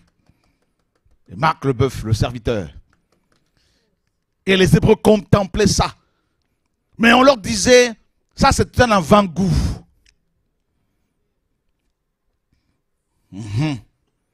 Voilà pourquoi Moïse disait, fais-moi voir ta face, ta gloire. Il dit, le Seigneur, aucun humain ne peut me voir et vivre. Ça c'est réservé à l'Ecclésia. Quand elle sera dans la nouvelle Jérusalem, dans le véritable tabernacle. Hey, frères et sœurs, Jean dit, quand il viendra, nous le verrons tel qu'il est. Voilà pourquoi nous avons hâte. Frères et sœurs. Oh, Yeshua, il nous reste 5 minutes.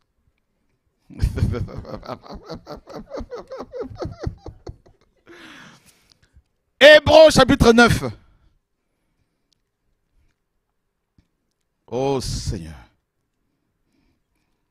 On va prendre encore 15 minutes jusqu'à 15 au moins. Oh, c'est magnifique, Saint-Esprit. Ta parole est glorieuse, Seigneur. Hébreux chapitre 9, regardez bien. En effet, la première alliance avait donc aussi des ordonnances du service sacré et le sanctuaire terrestre. Et le sanctuaire terrestre. Et un céleste, comme on l'a vu. Car on avait construit un premier tabernacle appelé le lieu saint, dans lequel se trouvait le chandelier ainsi que la table et l'exposition des pains. Et derrière le second voile était le tabernacle appelé le Saint de Saints. Il a parlé de plusieurs demeures. Au tabernacle du ciel, dans la nouvelle Jérusalem, au ciel, en fait, au parvis, il y aura bien sûr des chrétiens sauvés, des hommes sauvés, in extremis, comme le malfaiteur à la croix. Même en enfer, les gens sont placés, parce qu'il y a des niveaux, en fonction de leur péché. Même dans le lac de feu, la parole nous dit que les morts seront jugés selon leurs œuvres. Parce que c'est la justice du Seigneur.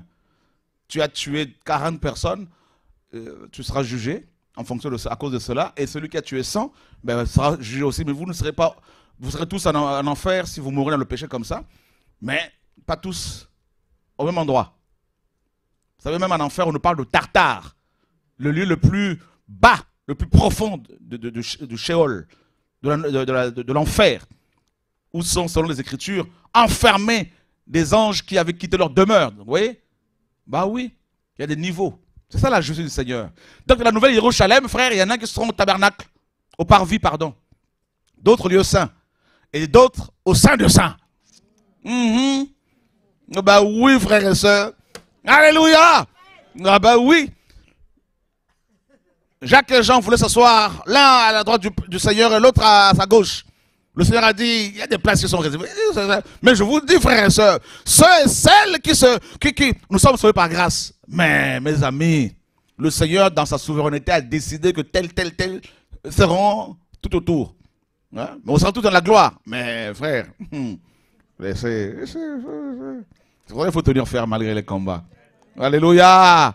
Vous pensez que dans la justice du Seigneur, on sera devant le trône tous avec le malfaiteur à la croix, qui le Seigneur a dit aujourd'hui, vous avec moi au paradis? Le gars n'a pas souffert, on l'a condamné à cause de ses péchés, et il n'extrait avant d'aller en enfer, le Seigneur l'a sauvé. Et Paul qui a souffert. Le malfaiteur n'a pas dit désormais la couronne de justice m'est réservée. Hein? Mais Paul a dit désormais la couronne de justice m'est réservée. Alléluia, on acclame le Seigneur, frères et sœurs. Alléluia. Ah bah oui. C'est pour cela qu'il ne faut pas baisser les bras malgré le combat.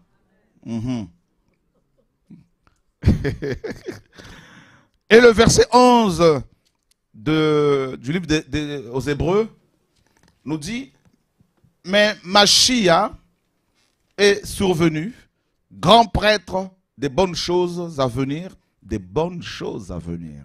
Voilà pourquoi il faut en parler, hein, pour donner envie aux gens de s'attacher au Seigneur. Il est venu à travers le tabernacle qui est comment? Plus grand et plus parfait, qui n'est pas fait par la main de l'homme. C'est-à-dire qui n'est pas de cette création. Hey! création. La céleste, au commencement, Elohim créa les cieux et la terre. Ah ah. Ah ah. Alléluia. Est-ce que vous avez compris? Bête. Le chiffre 2. Bah oui. Donc le maître, quand il est venu, quand il est monté, il a traversé le tabernacle en question là. Voilà pourquoi il a dit il y a plusieurs demeures. Il y a beaucoup de demeures dans la maison de mon père. Donc dans ce tabernacle là, dans le Nouvel Jérusalem, il y a beaucoup de demeures. Waouh! C'est chaud. Ah, c'est magnifique la parole là. Alléluia, gloire au Seigneur, c'est magnifique. Donc il a traversé ça. Yeshua Mashiach. Hébreux 13 et 6. Qui peut nous lire ça? Hébreux 13, 6. C'est pourquoi nous disons avec hardiesse, le Seigneur est mon aide et je n'aurai peur de rien. Que me fera un être humain? Souvenez-vous de vos conducteurs qui vous ont annoncé la parole d'Élohim. Regardez attentivement l'issue de leur conduite et imitez leur foi. Yeshua Mashiach est le même hier et aujourd'hui et pour l'éternité. Ne soyez pas portés ça et là par des doctrines diverses et étrangères, car il est bon que le cœur soit affermi par la grâce et non par les aliments qui n'ont pas profité à ceux qui y ont marché. Pardon, 15 et 5. Okay. Non, Apocalypse, pardon, Apocalypse 13 et 6. Apocalypse 13 et 6.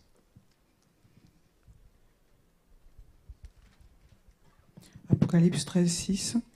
Et il ouvrit sa bouche pour blasphémer contre Elohim, pour blasphémer son nom et son tabernacle, et ceux qui dressent leur tente dans le ciel. Ah! Ceux qui dressent leur tente. Ah! Donc l'ennemi va, après l'enlèvement, hein? Pendant la grande tribulation, l'ennemi, la bête, va nous maudire. Mais nous serons déjà, mes amis, dans la présence du Père. Mais on nous dit que là-haut, la parole confirme encore qu'il y a un tabernacle. 15 et 5 dit quoi?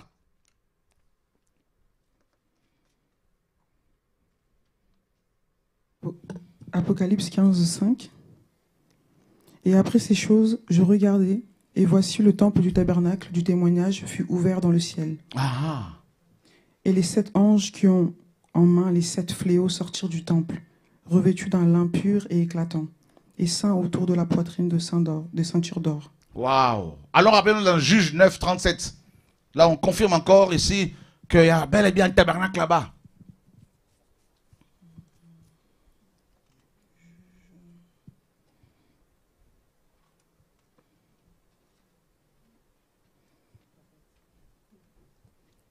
Juge 9, 36, 37.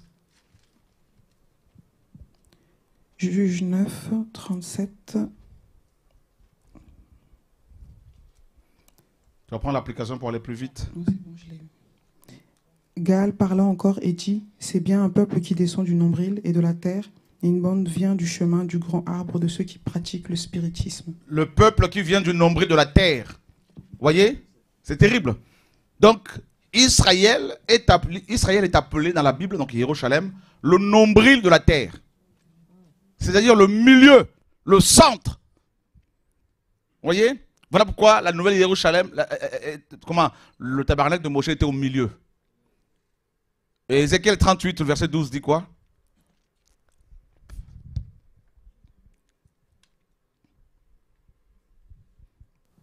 Ézéchiel 38, 12. Pour prendre du butin, faire un pillage et dépouiller, pour remettre ta main sur les lieux laissés et ruines de nouveau habités, et sur le peuple recueilli d'entre les nations. Le peuple recueilli entre les nations, ou encore, ça c'est l'application là? Il n'y a pas nombril?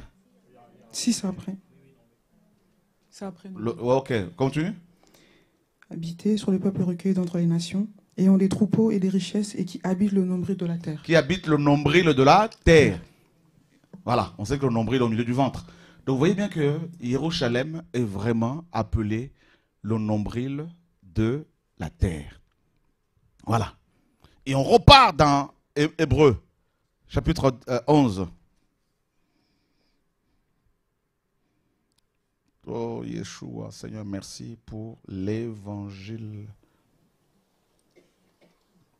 Hébreux 11, 10. Hébreux 11, 10. Car il attendait la ville qui a des fondements, celle dont Elohim est l'architecte et le constructeur. Donc on apprend que Abraham attendait la ville qui a des fondements.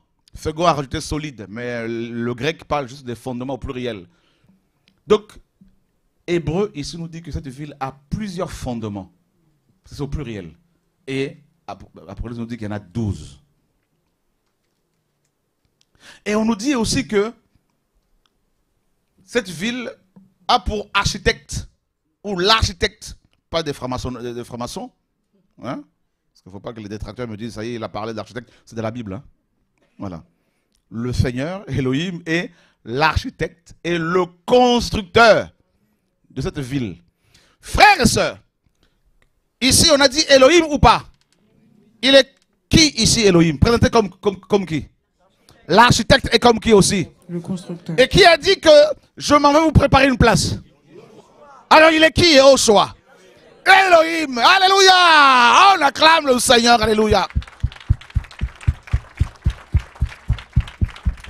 Eh Seigneur, il y a tellement d'informations sur la divinité de Yehoshua, ma chère Jésus-Christ. En fait, il faut l'esprit pour comprendre ces choses-là. Abraham, le père de la foi, attendait la ville qui a pour constructeur et architecte. D'abord, architecte, c'est lui qui a conçu le plan. Et c'est aussi lui qui l'a bâti. Et il y a un seul dans la Bible qui a dit à Pierre, et moi je te dis que tu es Pétros. Et que sur ce rocher, je bâtirai mon église. Et l'église est appelée l'épouse de l'agneau.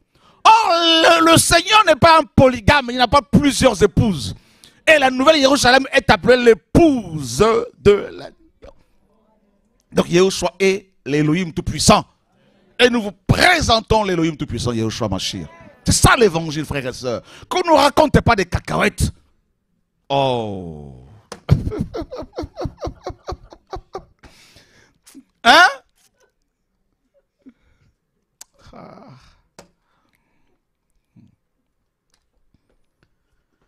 Waouh, Seigneur. Quelle parole, quelle grâce. Et regardez, par rapport aux hommes et aux femmes de la foi, dans Hébreux 10, 12, 11. Ah, je suis tellement excité là, c'est que...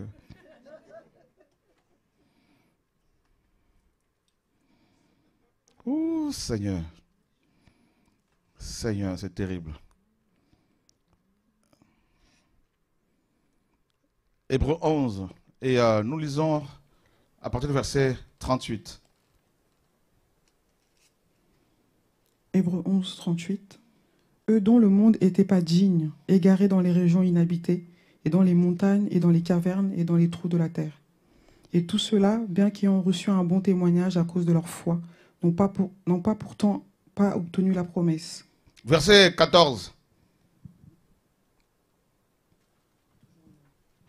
Mais pardon, verset 13, à partir du verset 13, tu peux? Verset 13. Tous ceux-là sont morts dans la foi sans avoir obtenu les promesses. Ils sont morts dans la foi. Faut avoir ça. Faut mourir dans la foi. Pas sans la foi. On continue. Mais ils les ont vus de loin. Ils les ont vus de loin. Ils ont vu quoi? Les promesses du Seigneur. Quelle est la plus grande promesse que le Père nous a faite? Le Seigneur. La nouvelle Jérusalem.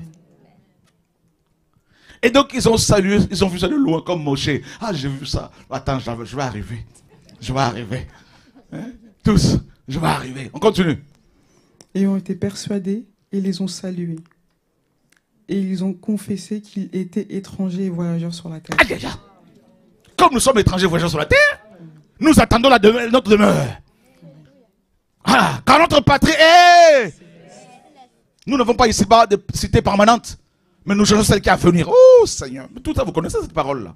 Ben alors j'arrive même plus. Il faut que je me calme, continuons. Car ceux qui parlent ainsi montrent qu'ils cherchent leur pays natal. Hey! Acclame, acclame, acclame, acclame.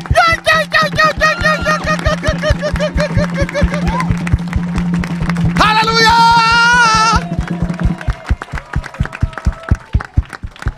Frère, dites-moi la parole. La parole. Les hommes et les femmes de la foi dont il est question dans Hébreux 11 cherchaient leur pays natal. On a traduit ça littéralement. Or, dans Jean, chapitre, mes amis, 3, le Seigneur a dit à Nicodème, si quelqu'un n'est pas né d'en haut, si quelqu'un n'a pas été engendré d'en haut, il ne peut entrer dans le royaume des cieux.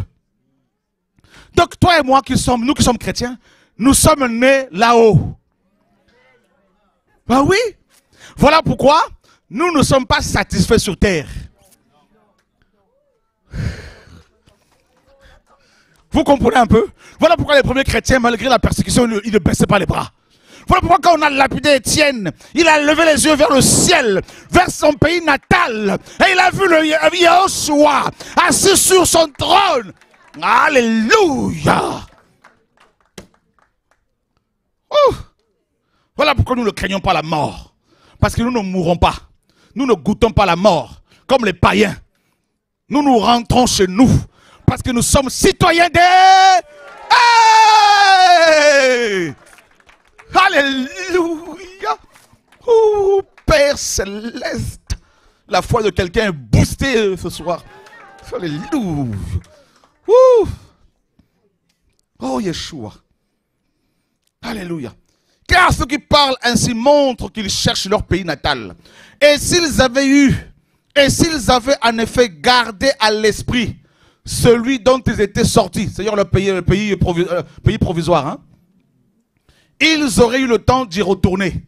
Si ces hommes et ces femmes de foi avaient gardé à leur esprit leur pays de naissance physique, ils auraient abandonné la foi. Comme la femme de Lot. Vous voyez? Si Lot n'a pas regardé en arrière, tout ce qu'il avait laissé derrière dans Sodome et Gomorrhe, s'il n'a pas regardé en arrière parce qu'il avait vu le ciel, la montagne, il dit non, non, non, ce que je vois devant moi là, comparativement à ce que j'ai laissé derrière, il n'y a pas photo. Critiquez-moi, mais je ne baisserai pas les bras. Lapidez-moi, je ne baisserai pas les bras. Mettez-moi en prison, je ne baisserai pas les bras. Je ne me tairai pas. Nous ne pouvons pas ne pas dire, ne pas parler des choses que nous avons vues et entendues.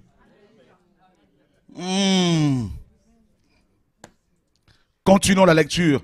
Mais maintenant, ils en désirent un meilleur. C'est-à-dire un céleste.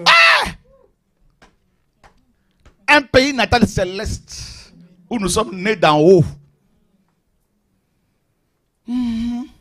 L'évangile. L'évangile. L'évangile. Au lieu de nous parler des choses célestes, vous nous parlez des choses de la terre, tout ça, l'argent pour nous fatiguer, pour nous amener à la dépression. Apocalypse 21, on finit ici. Et je vis un nouveau ciel et une nouvelle terre, car le premier ciel et la première terre ont passé, et la mer n'est plus.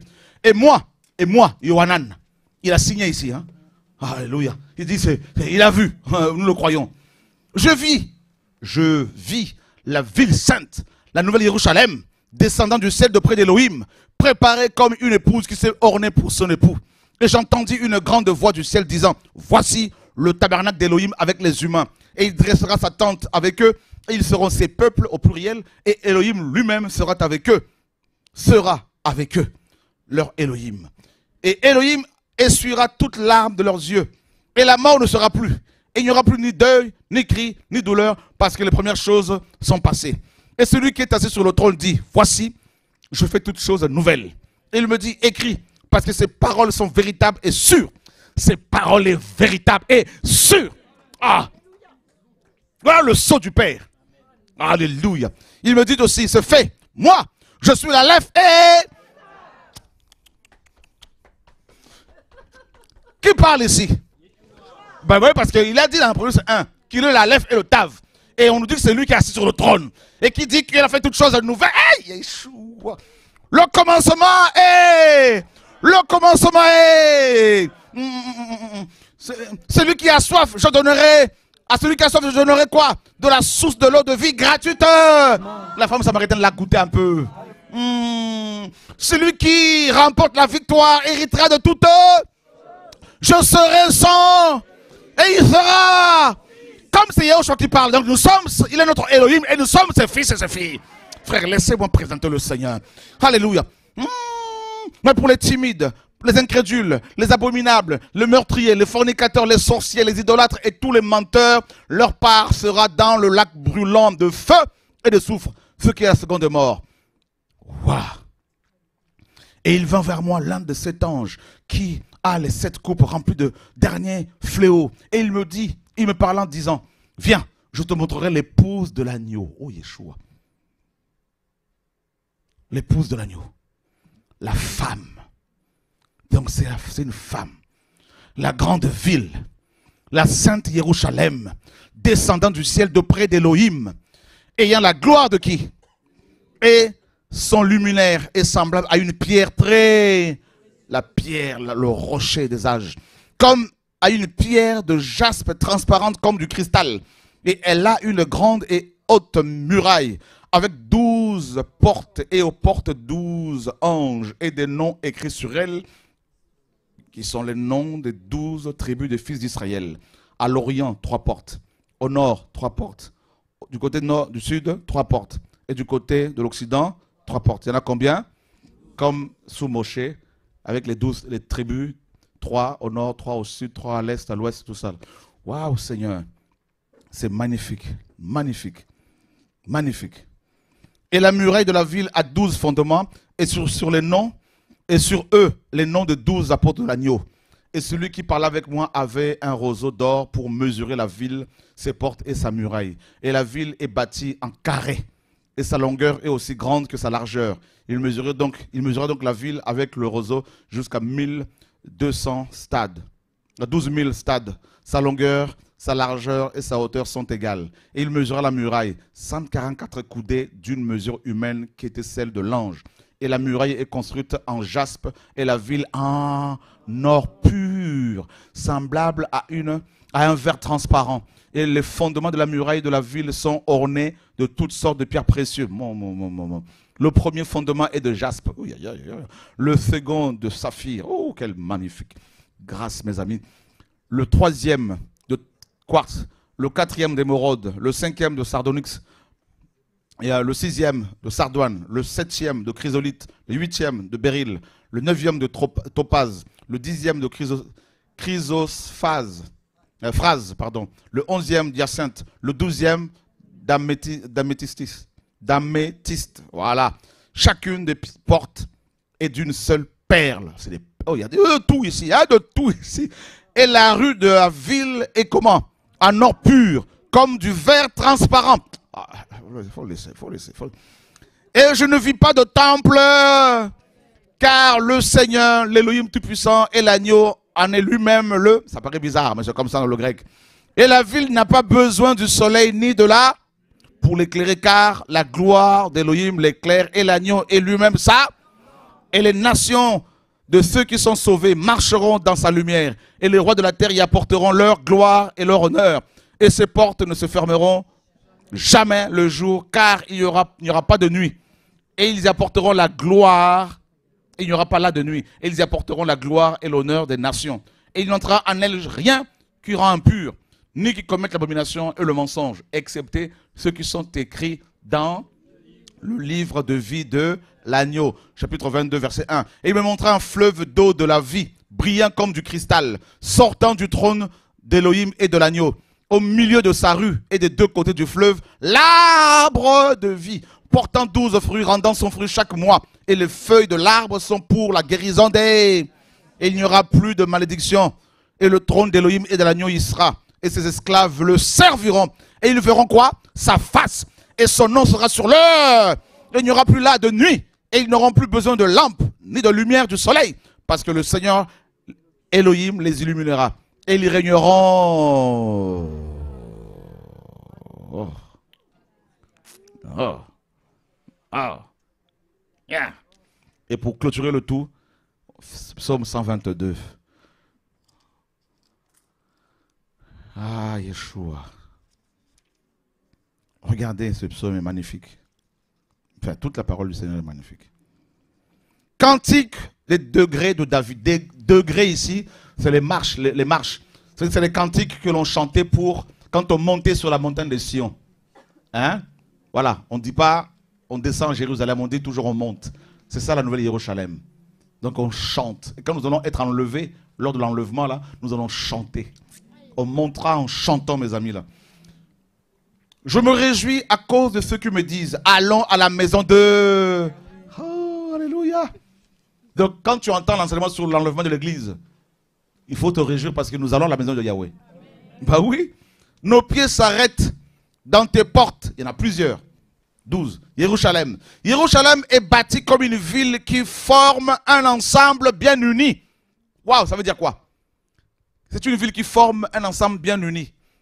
Et les sages juifs disent, parce que l'hébreu aussi nous fait comprendre ici, que les deux villes vont s'emboîter, c'est-à-dire les deux peuples, les juifs, les hébreux qui croient à Yeshua, et l'église. Les deux villes. Les hébreux font partie de la Jérusalem terrestre, que le Seigneur va sauver, tout Israël sera sauvé, nous dit la parole, et l'église qui fait partie de la montagne céleste, la nation céleste. Donc les deux Jérusalem, Beit, rappelez-vous bien, on a commencé avec Beit, maison. Donc les deux peuples vont former une seule maison dans la nouvelle Jérusalem. Waouh! Et Éphésiens 2 nous dit, de deux peuples, il n'en a fait qu'un, en brisant le mur de l'inimitié, de la séparation.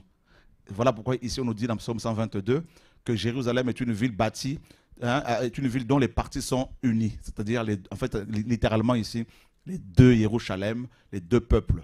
L'église composée des nations et une partie d'Israël, qui a cru, une partie qui a cru à Yeshua, et du peuple hébreu qui attend la restauration d'Israël en tant que nation. Les deux. Et ça, c'est magnifique. À laquelle montent les tribus de Yah, selon le témoignage d'Israël, pour célébrer le nom de Yahweh.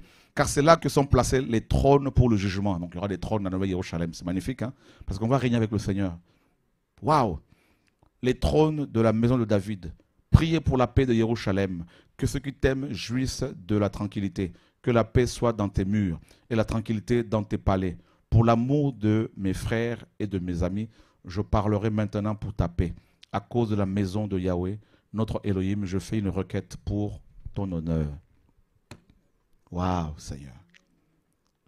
Le Seigneur a dit, ne jurez pas par le ciel, parce que c'est le trône du Père, ni par Jérusalem, parce que c'est la ville du grand roi. La nouvelle Jérusalem. Quelle grâce. C'est là que nous serons pour l'éternité. Et bien sûr, on ne peut pas en une soirée enseigner, donner tous les détails concernant la nouvelle Jérusalem. Mais il se passera des choses glorieuses, magnifiques. Faisons tout pour ne pas passer à côté de cette demeure des saints. On parle d'âge en âge. Et les âges ici, c'est au pluriel. Donc il y a plusieurs vies, plusieurs âges. C'est magnifique. Ça veut dire que l'éternité, ces âges-là, l'éternité c'est ça, hein, c'est des âges, plusieurs âges. Et malgré ces multitudes d'âges, cette multitude d'âges, on ne pourra pas tout visiter. Tout ce que le Père a créé, on ne pourra pas tout visiter. Donc en fait, on va continuer à découvrir ces merveilles. Ça va être terrible. Malgré le nombre d'âges qu'il y a,